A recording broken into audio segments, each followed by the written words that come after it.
సిరిసిల్లలో ఒక్కసారిగా రాజకీయ సెగలు రేగాయి. పట్టణంలోని అత్యంత కీలకమైన నేతన్న చౌరస్తా వేదికగా ఇరు పార్టీల మధ్య చెలరేగిన వివాదం తీవ్ర ఉద్రిక్తతకు దారితీసింది. బీజేపీ, బీఆర్ఎస్ శ్రేణులు పోటాపోటీగా చేపట్టిన ధర్నా కార్యక్రమం కాస్త పరస్పర దాడులు, ఘర్షణలతో రణరంగంగా మారింది. ముందుగా నిర్ణయించిన నిరసన కార్యక్రమాలలో భాగంగా ఇరు పార్టీల నాయకులు, కార్యకర్తలు నేతన్న చౌరస్తాకు చేరుకున్నారు. బండి సంజయ్ డౌన్ డౌన్ అంటూ బీఆర్ఎస్ శ్రేణులు, కేటీఆర్ డౌన్ డౌన్ అంటూ బీజేపీ కార్యకర్తలు భారీ ఎత్తున నినాదాలు చేశారు. పోలీసులు పరిస్థితిని అదుపులోకి తెచ్చే ప్రయత్నం చేశారు. గతంలో కవిత లిక్కర్ కేసులో అరెస్ట్ అయినప్పుడు కేసీఆర్, కేటీఆర్ ఎందుకు రాజీనామా చేయలేదు అని ప్రశ్నించారు బీజేపీ జిల్లా అధ్యక్షుడు రెడ్డిపోయిన గోపి.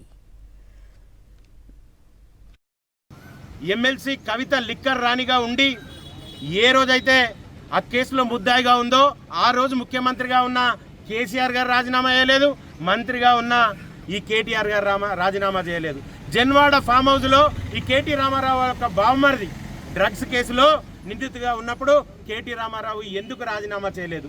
మరి వీటన్నింటినీ దృష్టిలో పట్టుకొని సిగ్గుతోటి చచ్చిపోవాలి బీరాజ్ కార్యకర్తలు ఎవరైతే, నాయకులు ఎవరైతే ఈ రోజు కార్యక్రమం చేయడానికి వచ్చినారో వాళ్ళందరూ చావాల్సిన పరిస్థితి ఉన్నది. రానున్న రోజుల్లో కేటీ రామారావును సిరిసిల్లలో తిరగనీయం, ఎట్టి పరిస్థితుల్లోనూ బీఆర్ఎస్ పార్టీ అంతానికి కృషి చేస్తామని మీ ద్వారా తెలియజేస్తున్నాం.